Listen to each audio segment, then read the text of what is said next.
Aegis Moto Adventures is taking its last surviving matriarch on a bucket list tour of Florida.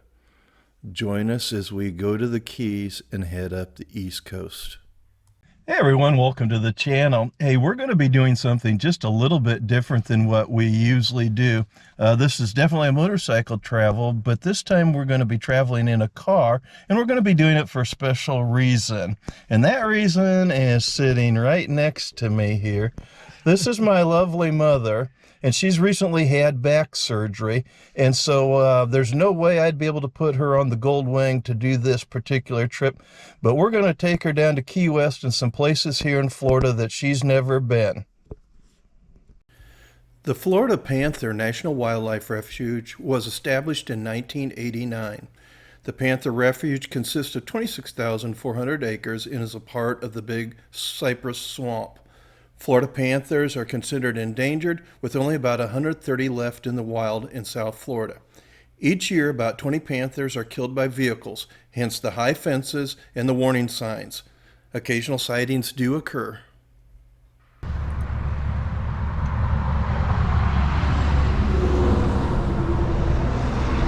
Yeah, my husband has a YouTube channel with motorcycle. Nice. So we're, you might see yourself one of these days. Heck yeah. Tell the motorcycles to come on by. Okay. Hit the like button down in the doobly-doo. And subscribe. Oh, exactly. All right. Subscribe and hit the like and the doobly-doo. After Sherry's fun conversation with the postmaster, we head out into the big Cypress National Preserve. The preserve was established in 1974 and consists of 729,000 acres. The preserve is a freshwater swamp and has private properties within its boundaries. The prominent trees in the preserve is the bald cypress. We stop at a rest area here inside Big Cypress National Preserve, and we check out some of the wildlife here that's on display.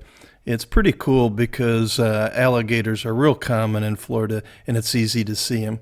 Some of these fellows were pretty big. While traveling east on Tamiami Trail, we go past many Indian tribe locations where they have little villages. They're quite unique, but due to privacy concerns, I didn't try to film them. We've stopped to get some lunch and fuel up the car, and we're going to be going to Flamingo City, which is a place I've really wanted to go to for quite a few years now. It is way out in the Everglades, probably about 35-40 miles out in the Everglades, at the southernmost point on the mainland of Florida. So I'm looking forward to that.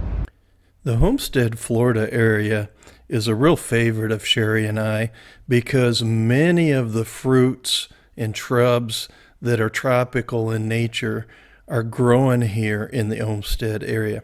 So as you go through the countryside, you go by these homes that are gated with beautiful flowers and nursery after nursery, and it's just a neat area to drive through because you get to see where all this produce and shrubbery is coming from.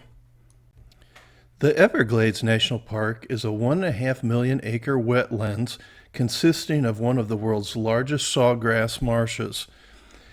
UNESCO declared the Everglades a biosphere reserve in 1976 and a World Heritage Site in 1979.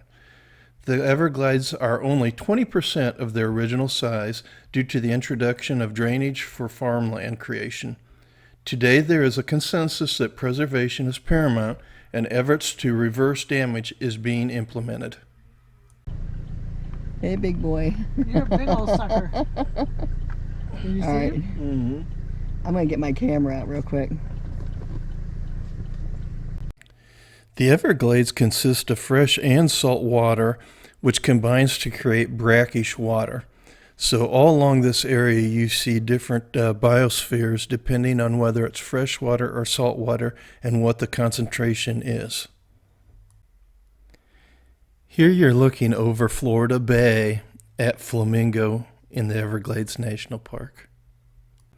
Flamingo has a wonderful marina, and it's a full-service marina, We were treated to some ospreys nesting there at the marina that were feeding their young. If you're a little squeamish, look away because they were shredding whatever they had to feed to their young. I was fortunate to see a crocodile at the marina, and I rushed to go get the video camera to hopefully get some video of it. But I missed it, so you'll have to settle for these still pictures that Sherry took of an American crocodile. In the United States, the American crocodile can be located only along the southernmost coastal areas of South Florida. They are considered threatened under the Endangered Species Act because their estimated numbers are between 1,500 and 2,000. Sighting one is a real treat. Here we are on the causeway that will take us from the mainland to Key Largo. As you can see, the clouds are coming in and the setting sun is calling it a day. So we better be getting close to our destination. By the time we got in last night, it was really late and dark outside. So I didn't have a chance to show you exactly where we went yesterday. But we started out here in Fort Myers and went across to Emil Key and then all the way down to 41, our Tamiami Trail. Ran all the way across the state over here to the Homestead area. And in doing so, we went through the Panther Preserve, we went through Big Cypress and along the Everglades. And so we came down south here, and then we went into the Everglades National Park on this little road here, and we ended up down here in Flamingo. And that's where the highlight of the day occurred when we saw the saltwater crocodile, the American crocodile. It is a really cool thing to be able to see one of those. We then backtracked from Flamingo back through the Everglades National Park up to Florida City, and then we drove down into the Keys and we made it as far as Marathon yesterday. So today our new goal is going to be Key West. Thanks for watching, and check us out in the next video for Key West.